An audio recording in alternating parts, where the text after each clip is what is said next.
जब आंखों में अरमान लिया और मंजिल को अपना मान लिया, तो मुश्किल क्या और आशा क्या, जो ठान लिया तो ठान लिया। इसी श्रृंखला में आगे की कड़ी में मैं आप सभी लोगों का अपने इस YouTube प्लेटफॉर्म पर एक बार फिर स्वागत करता हूं और उम्मीद करता हूं कि आप लोग जो है अपनी परीक्षा से संबंधित जो भी तैयारी कर रहे हैं बड़े अच्छे ढंग से कर रहे होंगे।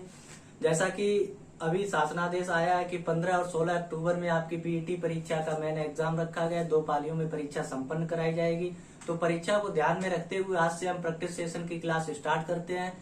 कोचिंग में जिन बच्चों को हमने पीडीएफ प्रिंट आउट दिया था वो बच्चे जो है कृपया ध्यान से सुने। अपनी पीडीएफ को जो प्रिंट आउट मिला है उसे साथ में रखें, एक पेन साथ में रखें। जो भी डिटेल आपको बताई जाएगी उस डिटेल को अपने कॉपी में उस प्रैक्टिस पेपर में लिखते रहना, जो आपके लिए परीक्षा के लिए बहुत ही महत्वपूर्ण होंगे। तो आइए समय को नष्ट न करते हुए हम अपनी आज वैदिक सभ्यता से संबंधित क्लास के जो भी क्वेश्चन इंपोर्टेंट है परीक्षा में पूछे गए उनका एक बार से जो है रिवीजन करते हैं। तो सबसे पहले देखिए हमारी वैदिक सभ्यता इससे संबंधित एक पीडीएफ आपको हमने प्रोवाइड की थी जो सभी के पास होगी। इस पीडीएफ में क्वेश्चंस है, मैं उनको डिटेल में समझाऊंगा और आप अपने नोट्स में या जो भी प्रैक्टिस पेपर मिला है, जिन्हें नहीं मिला है वो अपनी कॉपी में ऐड कर लें। प्रैक्टिस पेपर का प्रिंट आउट जो है ग्रुप में दे दिया जाएगा, पीडीएफ सेंड कर दी जाएगी, उसका जो है प्रिंट आउट निकाल के आप उसे अच्छे से तैयार कर सकते हैं। तो आइए देखते हैं कि फर्स्ट क्वेश्चन हमारी पीडीएफ में जो आपको एक पेपर मिला होगा उसमें जो है पहला क्वेश्चन क्या था, उस पहले क्वेश्चन को हम पढ़ते हैं। इसमें पूछा गया उत्तर वैदिक संस्कृत का काल किसे माना जाता है। तो देखिए सबसे पहले वैदिक सभ्यता कहाँ से शुरू हुई थी। वैदिक सभ्यता को हम 2 भागों में पढ़ते हैं। किस भाग वैदिक सभ्यता का जो काल रहा है वो रहा है 1500 ईसा पूर्व से 600 ईसा पूर्व। कितना रहा है 600 ईसा पूर्व, इतना ही रखा गया इसका 1500-600 ईस्वी तक, 15 ईस्वी से 600 ईस्वी तक। तो यहाँ से हमें एक पॉइंट क्लियर होता है कि पहला तो हमने ऋग्वैदिक काल पढ़ा था। पहला कौन सा काल था, ऋग्वैदिक काल। इस तरह से लिख लेंगे या जो भी दिया गया हम डिटेल बता रहे। ऋग्वैदिक काल और दूसरा था उत्तर वैदिक काल। उत्तर वैदिक काल, इसका समय सीमा क्या बताई थी हमने ऑफलाइन क्लासेस में, हमने बड़ा डिटेल से सभी को बताया था। इसकी समय सीमा क्या थी 1500 से 1000 और इसकी कितनी बताई थी 1000 से 600। यहां से अब इसकी जो है ऋग्वैदिक काल, हमारे प्रश्न में पूछा गया उत्तर वैदिक काल की, तो उत्तर वैदिक काल की समय सीमा क्या रही है 1000 ईस्वी से 600 ईस्वी। तो जो भी ऑप्शन है उसमें 1000 ईस्वी से 600 ईस्वी इसमें दिया गया है।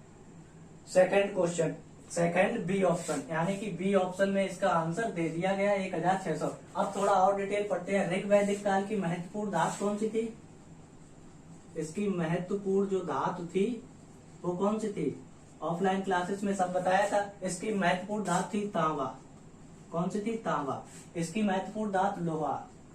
कौन सी थी, लोहा। इसमें लोहा से संबंधित प्रश्न पूछा जाता है कि उत्तर वैदिक काल में लोहे की खोज कहाँ पे हुई थी। तो कहाँ पे हुई थी, याद रखो यूपी का जिला था एटा। एटा में कौन सी जगह थी, तो एटा की जगह थी अतरंजी खेड़ा।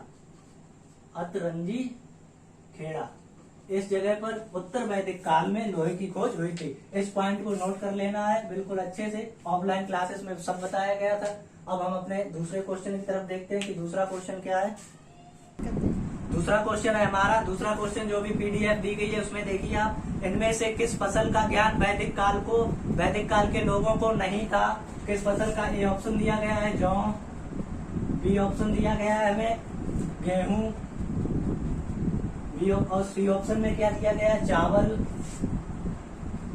और जो डी ऑप्शन दिया गया है इसमें दिया गया है तंबाकू। तो सीधी सी बात है, इसका कौन सा ऑप्शन सही हो गया, तंबाकू का ज्ञान किसे नहीं था, वैदिक काल के लोगों को तंबाकू का ज्ञान नहीं था। अब देखिए यहाँ पे जौ को वैदिक काल में क्या कहा जाता था, जौ को यह कहते थे जो महत्वपूर्ण फसल थी। डिटेल नोट करते रहना, महत्वपूर्ण फसल वैदिक काल की महत्वपूर्ण फसल कौन सी थी, यव थी। यव को क्या वैदिक नाम यव था और वैसा नाम क्या था, जौ। गेहूं को वैदिक काल में क्या कहा गया, गेहूं को कहा गया गोधूम, और चावल को व्रीहि। ये वैदिक नाम है, याद रखना। जौ का यव, गेहूं का गोधूम और चावल का व्रीहि। इस तरह से डिटेल सभी लिख लेनी है अपनी जो भी पेपर मिला है उसमें। अब देखिए तीसरा क्वेश्चन हमारा क्या है। तीसरे क्वेश्चन में देखिए उत्तर वैदिक काल के वेद विरोधी और ब्राह्मण विरोधी धार्मिक अध्यापकों को किस नाम से जाना जाता था। 3 नंबर का जो क्वेश्चन है हमारा, फिर एक बार रिपीट कर रहा हूँ, उत्तर वैदिक काल के वेद विरोधी और ब्राह्मण विरोधी धार्मिक अध्यापकों को किस नाम से जाना जाता था। तो याद रखना इसका जो श्रवण ऑप्शन दिया गया है वो बिल्कुल सही आंसर है और डिटेल ज्यादा इसमें नहीं जाननी है हमें। जो भी आएगा उत्तर वैदिक काल के अध्यापकों को श्रवण नाम से जाना जाता था। अगला क्वेश्चन देखिए 4 नंबर वाला। 4 नंबर का जो क्वेश्चन दिया गया है, वैदिक गणित का महत्वपूर्ण अंग था। वैदिक गणित का महत्वपूर्ण अंग ऑप्शन में दिया गया है शतपथ ब्राह्मण बिल्कुल नहीं, अथर्ववेद बिल्कुल नहीं, शुल्ब सूत्र, जी हाँ इसका सी ऑप्शन शुल्ब सूत्र। वैदिक गणित का जो मुख्य अंग था वो क्या था, शुल्ब सूत्र। याद रखना बहुत बार परीक्षा में पूछा गया है। वैदिक गणित का मुख्य मूल यानी कि वैदिक गणित का जो मुख्य अंक था वो क्या था, शुल्ब सूत्र। चौथे ऑप्शन का सी ऑप्शन सही हो जाएगा, चौथे में सील करना है। अब देखिए 5 नंबर का जो आदि ग्रंथ, भारतीय संगीत का आदि ग्रंथ, देखिए इसे डिटेल बताते हैं। देखिए क्वेश्चन नंबर 5 हमारी पीडीएफ में दिया गया है। भारतीय संगीत का आदि ग्रंथ, अगर संगीत शब्द आता है तो बिल्कुल भी ज्यादा सोचना नहीं है। भारतीय ग्रंथ का आदि संगीत किसे माना गया है, सामवेद को। सामवेद में जितने भी संगीत हैं वो सब किसमें दिए गए हैं, सामवेद। अब देखिए ऋग्वेद में क्या दिया गया है, ऋग्वेद में देवताओं की स्तुति। याद रखना डिटेल को लिखते रहना है सभी को, देवताओं की स्तुति। अगर क्वेश्चन पूछा जाता है कि देवताओं की स्तुति किस वेद में की जाती है तो किस वेद में की जाती है, ऋग्वेद में। उसके बाद उपनिषद, क्या दिया गया है, उपनिषद। इसमें दर्शन शास्त्र है। अगर दर्शन शास्त्र का ज्ञान पूछा जाता है तो किसमें है, उपनिषद में। यजुर्वेद में क्या है, यजुर्वेद में जो है विभिन्न यज्ञ संबंधी कलाएं, अगर विभिन्न यज्ञ अगर पूछा जाता है कि भारतीय संगीत या भारतीय विभिन्न यज्ञों की संख्या जो है किसमें दी गई, तो यजुर्वेद में। उपनिषद के बारे में तो दर्शन शास्त्र का ज्ञान उपनिषद। और देवताओं की स्तुति में कौन से मंत्र गाए गए, देवताओं की स्तुति ऋग्वेद। अब एक बचता है हमारे पास अथर्ववेद। इसे क्वेश्चन में नहीं दिया गया, फिर भी अगर जादू टोना वाली बातें जो कुछ भी है, जादू टोना जो भी पूछा जाता है, जादू टोना संबंधित वो किसमें है, सब अथर्ववेद में। काला जादू, लाल किताब, जो कुछ भी होता है अथर्ववेद। संगीत का नाम आता है सामवेद और देवताओं की स्तुति ऋग्वेद और दर्शन शास्त्र उपनिषद। अब देखिए नेक्स्ट क्वेश्चन में पूछा गया प्रथम वेद निर्माता कौन है। याद रखना इसके ऑप्शन डिटेल बताने हैं। देखिए आइए देखिए अगला क्वेश्चन क्या है। अगला क्वेश्चन 6 नंबर वाला पूछा गया है कि प्रथम वेद निर्माता किसे माना जाता है, मनु को किस लिए माना जाता है, देखिए क्योंकि इन्होंने जो है मनुस्मृत लिखा है। ठीक है, इसे याद रखना है। मनुस्मृत में मनु को जो है प्रथम वेद निर्माता माना जाता है। चाणक्य का ऑप्शन देखिए, चाणक्य ने कौन सी पुस्तक लिखी है, अर्थशास्त्र। और ये अर्थशास्त्र किससे संबंधित है, राजनीति से। किससे संबंध रखती है, राजनीति। उसके बाद चाणक्य का दूसरा नाम याद रखना है, चाणक्य का दूसरा नाम क्या है, कौटिल्य। इनको कौटिल्य भी कहा गया और कौटिल्य के साथ साथ इन्हें विश्वगुप्त भी कहा गया, विश्वगुप्त चाणक्य। उसके बाद में अर्थशास्त्र, चाणक्य की तुलना मैकियावेली से किससे की गई है, मैकियावेली से। चाणक्य की तुलना किससे की गई है, मैकियावेली से। मैकियावेली की पुस्तक का नाम लिख लेना है, द प्रिंस। बहुत बार एग्जाम में पूछी गई है, द प्रिंस से प्रभावित होकर इन्होंने कौन सी किताब लिखी थी, अर्थशास्त्र। तो भारत का मैकियावेली किसे कहा जाता है, चाणक्य को। भारत का मैकियावेली, चाणक्य को। मैकियावेली की रचना द प्रिंस और चाणक्य की रचना अर्थशास्त्र। अब देखिए चंद्रगुप्त और सेल्यूकस निकेटर। तो सेल्यूकस निकेटर ने मेगास्थनीज को, सेल्यूकस निकेटर यहीं पे दिया गया है। सेल्यूकस निकेटर ने मेगास्थनीज को किसके दरबार में भेजा था, मार्कर सही नहीं, दूसरा चेक कर लें। मेगास्थनीज को चंद्रगुप्त के दरबार में भेजा था। सेल्यूकस निकेटर ने मेगास्थनीज को चंद्रगुप्त के दरबार में भेजा। याद रखना, मेगास्थनीज चंद्रगुप्त के शासनकाल में कौन विदेशी यात्री भारत आया, मेगास्थनीज ने किस पुस्तक की रचना की, इंडिका।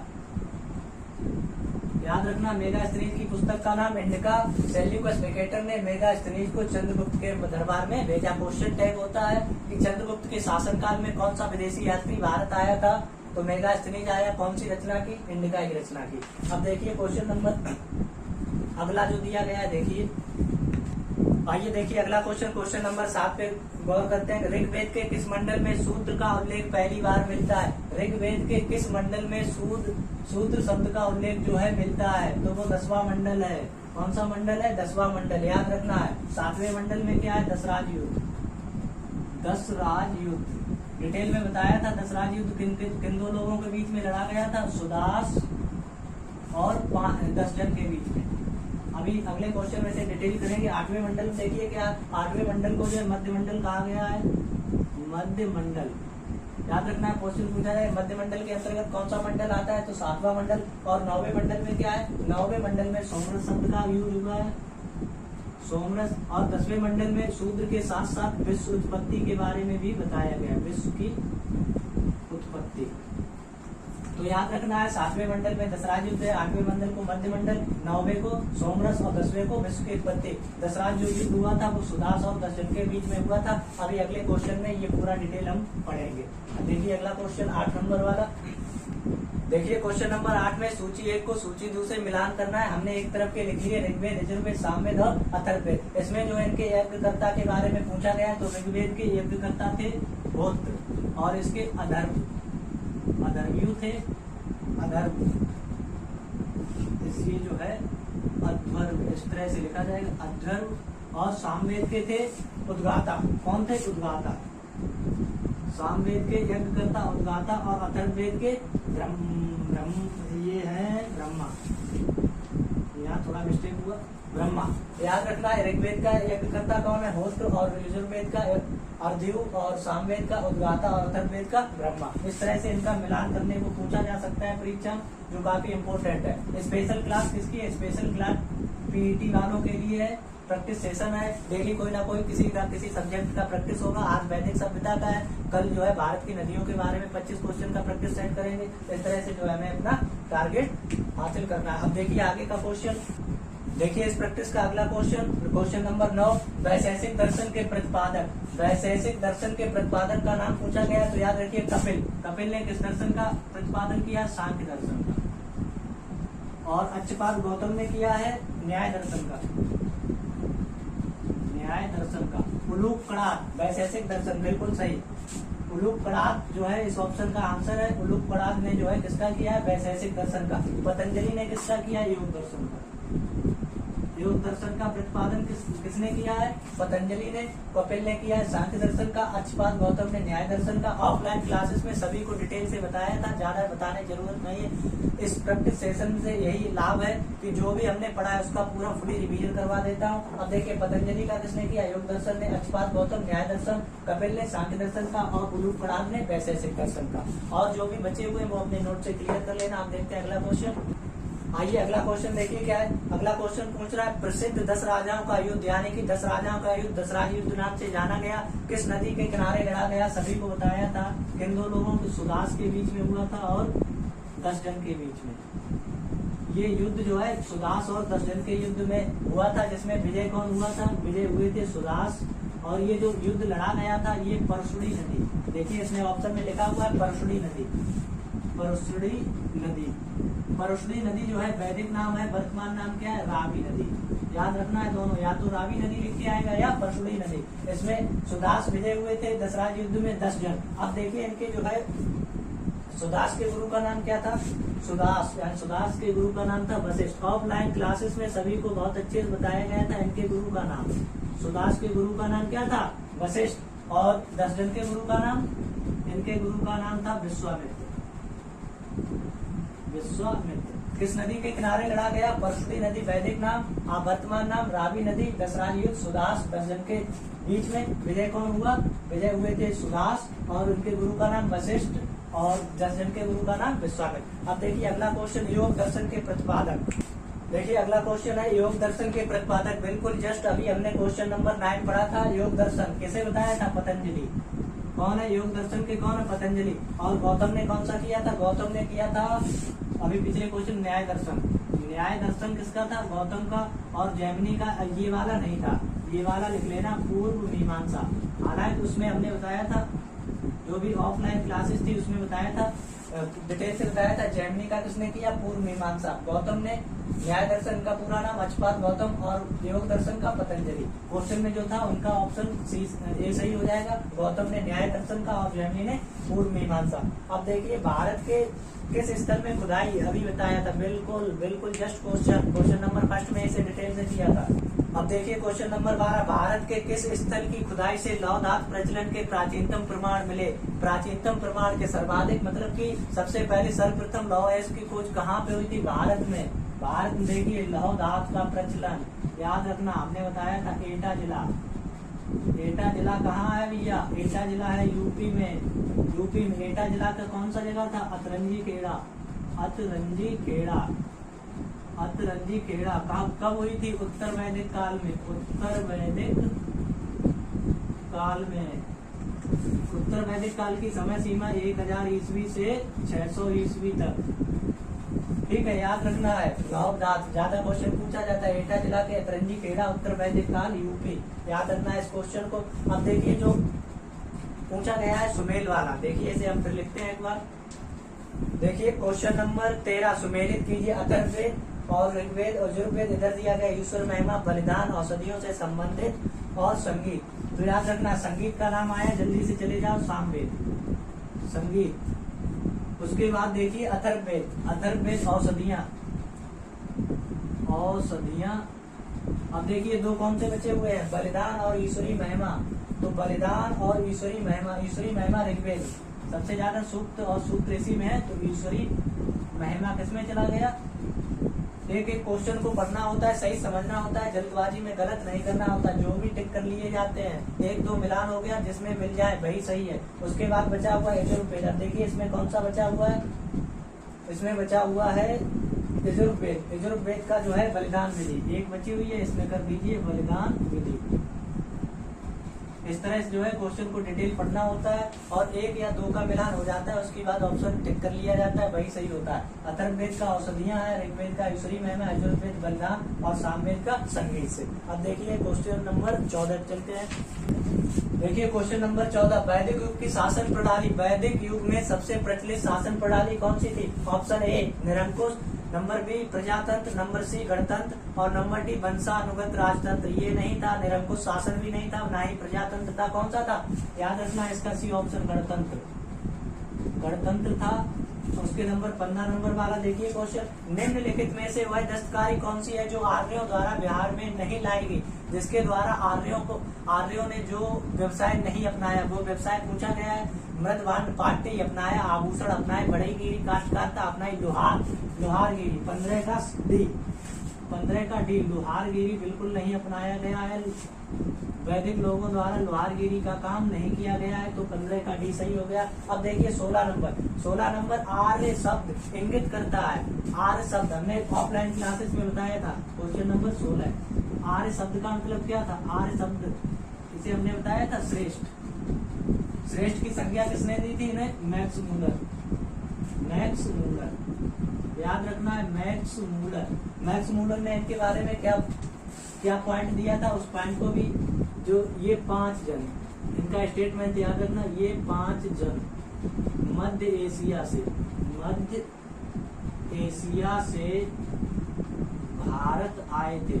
मध्य एशिया से कहाँ आए थे? भारत आए थे। जिन्हें किसकी संज्ञा दी गई? आर्यों की संज्ञा। आर्य शब्द का अर्थ क्या है? श्रेष्ठ। देखिए इसमें ऑप्शन कौन सा है हमारे पास? श्रेष्ठ वंश को ऑप्शन नंबर डी। 15 क्वेश्चन का ऑप्शन नंबर डी जो है बिल्कुल सही है। अब इसमें देखिए ये 5 जन, कौन से 5 जन? हाँ, मैक्स मूलर का इस कथन को याद रखना है कि ये कथन किसने बोला था? ये कथन बोला था मैक्स मूलर ने। और जो 5 जन इन्होंने बताए थे, इन्हें भी लिख लेते हैं एक बार। ऑफलाइन क्लासेस में बता चुका था, इसमें भी हम जो है बताए दे रहे। तो ये थे अनु, कौन से थे? अनु, यद और द्रव्य। अनु, यद, द्रव्य और जो थे पूर्व और तुर्वस। ये 5 जन अनु, यद, द्रव्य, पूर्व, तुर्वस, ये 5 जन मध्य एशिया से भारत में आए, जिन्हें आर्यों की संज्ञा दी गई। आर्य शब्द का अर्थ श्रेष्ठ। तो इस तरह से 16 नंबर का जो आंसर है वो भी सही है। अब देखिए क्वेश्चन नंबर 17 की तरफ चलते हैं। देखिए क्वेश्चन नंबर जो है 17, ऋत प्राकृतिक संतुलन स्थापित करने के कारण किस वैदिक देवता को ऋतस्य गोप का देवता कहा गया है? ऋतस्य गोप का देवता किसे कहा गया? इंद्र को अपने ऑफलाइन क्लासेस में बताया गया था, डिटेल में बताइए। इन्हें क्या कहा गया था? पुरंदर। इन्हें पुरंदर, पुरंदर का अर्थ क्या होता है? किले या दुर्ग को नष्ट करने वाले क्या कहते हैं? पुरंदर। उसके बाद इसे क्या बोला गया था? युद्धों का देवता, युद्धों का देवता। और क्या कहा गया था? सोमपान का देवता, सोमपान का देवता। ये इंद्र की उपाधियां थी। उसके बाद वरुण, इस ऑप्शन का जो है ऋतस्य गोप का देवता किसे कहा गया? वरुण को, बिल्कुल सही है। उसके बाद ऑफलाइन क्लासेस में बताया गया था इन्हें दूसरा नैतिक मूल्यों का देवता, नैतिक मूल्यों का देवता। अगर पूछा जाता है क्वेश्चन बदल के नैतिक मूल्यों का देवता तो वरुण। सूर्य तेज का देवता, तेज का देवता। अब बचे हमारे पास केवल भगवान विष्णु। भगवान विष्णु को जो है विश्व का संरक्षक, विश्व का संरक्षक या पालनकर्ता, ये सभी की डिटेल है। याद रखना इंद्र पुरंदर, पुरंदर का किले या दुर्ग को नष्ट करने वाला, युद्धों का देवता। और फिर सोमपान का देवता, वरुण नैतिक मूल्यों का देवता, सूर्य तेज, तेज का देवता और विष्णु विश्व का संरक्षक या पालन करता। अब देखिए अगला क्वेश्चन हमारा क्या दिया गया है? 18 नंबर वाला क्वेश्चन नंबर 18 देखिए, 18 पढ़िए। मन स्मृति मुख्यतः संबंधित है समाज व्यवस्था से। ऑप्शन ए समाज व्यवस्था, ऑप्शन बी कानून से, ऑप्शन सी राज्य कार्य पद्धति से, नंबर डी अर्थशास्त्र से। तो मन स्मृति याद रखना जो है ऑप्शन ए किससे संबंधित है? समाज व्यवस्था से, समाज व्यवस्था से याद रखना है मन स्मृति, मन स्मृति। नंबर डी में देखिए। और नंबर 19 वाला, गायत्री मंत्र की रचना किसने की थी? गायत्री मंत्र सभी को पता है विश्वामित्र ने की थी। नंबर बी देखिए, नंबर बी विश्वामित्र। अब ये यहाँ से एक और क्वेश्चन पूछा जा सकता है, गायत्री मंत्र, गायत्री मंत्र हमने ऑफलाइन क्लासेस में बताया था तीसरे मंडल में मिलते हैं ये, तीसरे मंडल में गायत्री मंत्र। ठीक है, किसने रचना की थी? विश्वामित्र ने गायत्री मंत्र की रचना की। अगर मंडल पूछा जाता है तीसरा। अब देखिए क्वेश्चन नंबर 20, क्वेश्चन नंबर 20 का जो है थोड़ा डिटेल बताना है।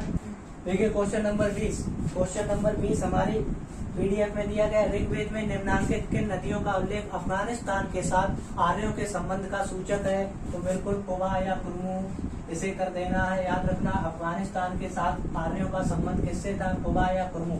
अब इसी में जो ऑप्शन दिए गए हैं परशुड़ी, अस्कनी, विपाशा और शतुद्री, तो इनके लिए जो सप्त सैंधव आए थे उन्होंने इन 7 नदियों को मिलाते क्या स्थान दिया था? सप्त सैंधव। 7 नदियों के समूह को क्या बोला था? सप्त सैंधव।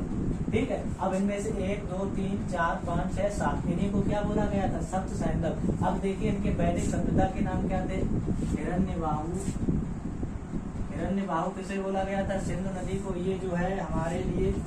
उसके बाद सरस्वती को क्या कहा गया था? नदी तमा, नदी तमा या नदी माता। उसके बाद में रावी नदी को क्या बोला गया था? परशुड़ी नदी, परशुड़ी नदी। और व्यास को विपाशा, व्यास को क्या बोला गया? विपाशा। सतलज को शतुद्री, शतुद्री। चिनाव को अस्कनी। और जो लास्ट में बची है झेलम, इसे बोला गया था वितस्ता, वितस्ता। अब इसमें एक याद रखना है, हिरण्यबाहु यानी कि सिंधु नदी आर्यों के लिए आर्थिक रूप से महत्वपूर्ण, आर्थिक रूप से महत्वपूर्ण। और नदी तमा ये धार्मिक रूप से, धार्मिक रूप से महत्वपूर्ण थी। और इसमें कुछ ज्यादा नहीं, वैदिक नाम सिंधु का वैदिक नाम हिरण्यबाहु और सरस्वती का वैदिक नाम नदी तमा, नदी माता, धार्मिक रूप से महत्वपूर्ण थी। रावी परशुड़ी नदी, व्यास का विपाशा, सतलज का शतुद्री, चिनाब का अस्कनी और झेलम का वितस्ता। आज के प्रैक्टिस सेशन का लास्ट क्वेश्चन देखते हैं कि क्या है। इसके बाद कल हम जो है भारत की नदियों से संबंधित 25 क्वेश्चनों की प्रैक्टिस करेंगे। डेली किसी ना किसी टॉपिक की टॉपिक वाइज प्रैक्टिस बताया था, टॉपिक वाइज प्रैक्टिस ही आपको मिलेगी। लगभग 25 क्वेश्चन जो कि परीक्षा की दृष्टि से इम्पोर्टेंट रहते हैं। तो देखिए 10वां क्वेश्चन क्या है हमारा। ऋग्वेद के 10वें मंडल में निम्नलिखित में से कौन सा स्रोत विवाह समारोह पर प्रकाश डालता है? ऋग्वेद के 10वें मंडल में, फिर एक बार पढ़िए, ऋग्वेद के 10वें मंडल में निम्नलिखित में से कौन सा स्रोत विवाह समारोह पर प्रकाश डालता है। तो इसमें ना देखते हुए जो 21 नंबर का क्वेश्चन है, डिटेल ज्यादा नहीं पढ़नी है हमें, सूर्यायुग, जो इसका ऑप्शन है ए, सूर्यायुग, इसे डाल देना है। यही जो है विवाह, क्या पूछा है क्वेश्चन में, विवाह समारोह, विवाह समारोह पर प्रकाश डालता है। ठीक है, आज की जो प्रैक्टिस थी आज वो हमारी यहीं पे समाप्त होती है। कल हम भारत के भूगोल से भारत की नदियों के बारे में प्रैक्टिस करेंगे। डेली किसी ना किसी प्रैक्टिस सेट से आपको जो है रूबरू होना पड़ेगा, जिससे आप जो 15-16 अक्टूबर को पीईटी का एग्जाम है उसमें अच्छे से अच्छे अंक प्राप्त कर सके। एक बार लाइक करें, सब्सक्राइब करें और ज्यादा से ज्यादा शेयर करें, जिससे जो है हमारे पढ़ाने का कुछ मजा और आए, आप लोग भी सीखें, दूसरों को भी सिखाएं। आज के लिए बस इतना ही। धन्यवाद सभी मित्रों को। जय श्री श्याम।